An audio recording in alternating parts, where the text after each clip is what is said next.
Saudara, di dalam kekristenan kita menyebut Allah juga sebagai Tuhan kita. Sebagaimana kita lihat di dalam pembacaan katekismus kita hari ini. Nah saudara, sangat mungkin kita berpikir bahwa kata Tuhan yang kita pakai untuk menyebut Allah ini merupakan dua kata yang sinonim. Kalau kita bilang Tuhan ya Allah, kalau kita bilang Allah ya Tuhan, begitu ya. Saudara, kita mungkin berpikir pokoknya artinya adalah sesuatu yang disembah oleh manusia, Tuhan atau Allah gitu ya.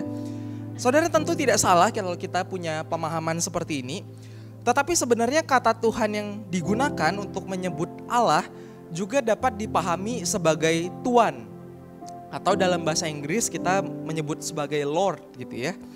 Saudara, kalau saudara mungkin punya asisten rumah tangga begitu ya, maka saudara bisa disebut sebagai Tuan atas asisten rumah tangga tersebut. Nah saudara, kenapa kita memanggil Allah dengan sebutan Tuhan yang juga dapat kita mengerti sebagai Tuan atau Lord itu saudara? Saudara, katekismus hari ini menjelaskan bahwa karena Allah telah menebus tubuh dan jiwa kita, yang artinya adalah keseluruhan hidup kita dari dosa. Saudara, ketika manusia pertama Adam dan Hawa jatuh ke dalam dosa, maka akibatnya semua manusia juga berdosa. Dan kita tentu tahu hal ini. Saudara, ketika semua manusia berdosa, maka sebenarnya konsekuensinya adalah kita sebenarnya sedang menjadi budak dari dosa.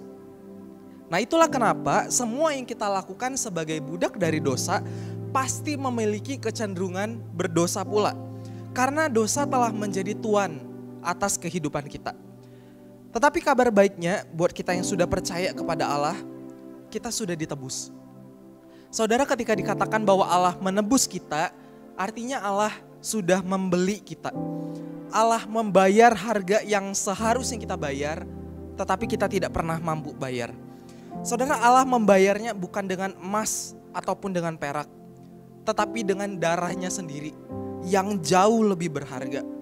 Saudara, itulah mengapa kita menyebut Allah sebagai Tuhan, sebagai Tuan atas hidup kita. Nah saudara, implikasi lebih jauh yang dapat kita pelajari ketika kita menyebut Allah sebagai Tuan atas hidup kita adalah di satu sisi benar bahwa kita sudah dibebaskan dari belenggu dosa yang selama ini memperbudak kita. Tetapi di sisi yang lain kita dibebaskan untuk menjadi hamba-hamba yang hidup bagi Allah. Sang Tuan yang sudah menebus kita, Sang Tuan yang sudah membeli hidup kita. Saudara, kita tidak dibebaskan lalu kita mungkin berpikir kita menjadi Tuan atas hidup kita sendiri. Kita bisa hidup seenaknya, kita bisa hidup semau kita karena kita sekarang sudah bebas. Saudara, kita bebas tetapi kita sebenarnya telah dibeli. Kita ditebus oleh Allah. Saudara, kita ditebus oleh Allah dan sekarang kita menjadi milik kepunyaannya Allah. Kita harusnya hidup bagi Allah karena Allah adalah Tuan atas hidup kita. Nah saudara, maka mungkin kita bertanya, katanya kita sudah dibebaskan, tapi kok sepertinya kita masih tidak bebas. Kita tidak bebas melakukan semua hal yang kita mau. Saudara, karena bukan kebebasan yang demikian yang Tuhan berikan bagi kita. Saudara, kebebasan yang sesungguhnya adalah ketika kita bebas untuk melakukan hal yang benar bagi Allah. Saya ulangi ya. Saudara, kebebasan yang sesungguhnya adalah ketika kita bebas melakukan hal yang benar bagi Allah. Saudara, waktu dulu kita diperbudak oleh dosa, kita menjadi budak dari dosa, dosa menjadi tuan atas hidup kita, maka kita tidak punya kebebasan. Kita tidak punya kebebasan untuk melakukan yang benar. Tetapi ketika kita sudah ditebus oleh Allah, kita dibebaskan. Kita menjadi hamba-hamba Allah. Maka sekarang kita punya kebebasan. Tetapi bukan untuk bebas melakukan semua yang kita mau. Tetapi kita bebas melakukan yang benar bagi Allah.